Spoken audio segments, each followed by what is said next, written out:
An shiga yaƙi da miyagun ƙwayoyi a jihar Bauchi. Da yake marabtan kwamandan hukumar yaƙi da shan miyagun ƙwayoyi, gwamna Bala Abdulkadir Muhammad ya yaba hukumar dangane da gagarumin aikin da suka sa a gaba na dakile matsalar tu'ammali da miyagun ƙwayoyi da ke illatar da matasa, inda ya buƙaci ganin yaƙin ba wai kawai ya tsaya kan matasa ba, a faɗaɗa shi har zuwa kan masu safara da kuma sai da ƙwayoyin.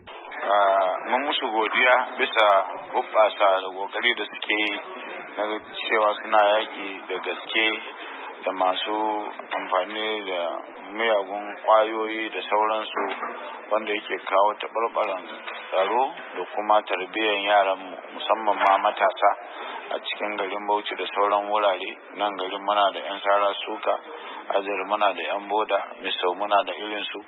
To ba kawai masu shaɗin bane su yaran da suka bangare, su kansu masu wato dillalan wannan miyagun ƙwayoyi na yau gargaɗe su cewa lallai su kama su, kuma an kama su ba kawai in an kama mutum yana sayar da miyagun ƙwayoyi a bashe tafi ba, kuma ai amfani da kafofin labarai a dinga ana gargaɗi wa mutane, kuma haɗa kai da sarakuna da shugabanninmu na addinai da wa mutane su san cewa ƙwaya fa shine mummunan ciwo da mutum zai sa wa kansa. Na shi yasa ma da ɗaga takunkumin ɗaukan aiki a jihar Bauchi don a sama wa matasa aiki. Kuma kwanan nan ban ga an kira ni an ce a ƙona wanda aka kama ba, shi yasa na ce to ni fa ina so a kira ni ba a karba kuma wayansu je su diba su sayar ba.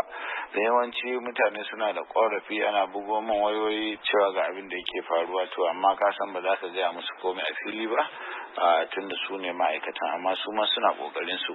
Idan ba an fito an nuna ga kayan da aka kwace a wajen su dillalan miyagun kwayoyi da kuma sauran abun sheka da sauransu ba, to sai mutane su dauka kamar an sake daukan sa an amfani da shi ne. Tun da farko kwamandan hukumar NDLA na shirar Bauchi Malam Ali Aminu ya jaddada wa gwamna samun dukkan goyon bayan hukumar don tabbatar da an tsarkake jihar Bauchi daga wannan musifa na amfani da miyagun kwayoyi. By virtue of my position as the NDLA State Commander Bauchi, I can say with confidence that the level of drugs used in the state is very high, and the consequences are also very high. This call for concerted efforts by all to protect our loved ones.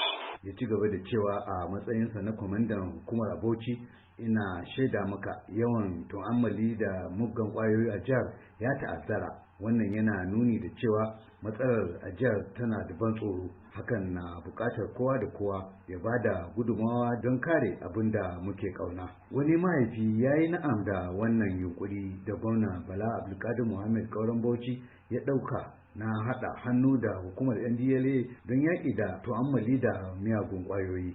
Sunana Alhaji Dan Asabe Baban Wunti, wanda so gaskiya mu a matsayin mu na iyayen yara, wannan shiri da gwamna ya ɗauka na haɗa kai da hukumar sha da wato shi miyagun ƙwayoyi NDLA na yaƙi wayannan yara masu abubuwa, gaskiya mu muna goyon baya, saboda wayannan yara za ka ga kawai sun je sun sha wani abu ne wanda zai ɗauke musu hankali, kawai sai su kwace wayan mutum ma in ya zo da tsautsayi ma su kashe shi bayan mun ba su yi masa rauni ba, kuma ba su abun baya zuwa wani ko'ina. Saboda ka wannan yunkuri da gwamna yi na da kai da hukumar sha fasoshi da mai kwayoyi muna goyon ba 100%.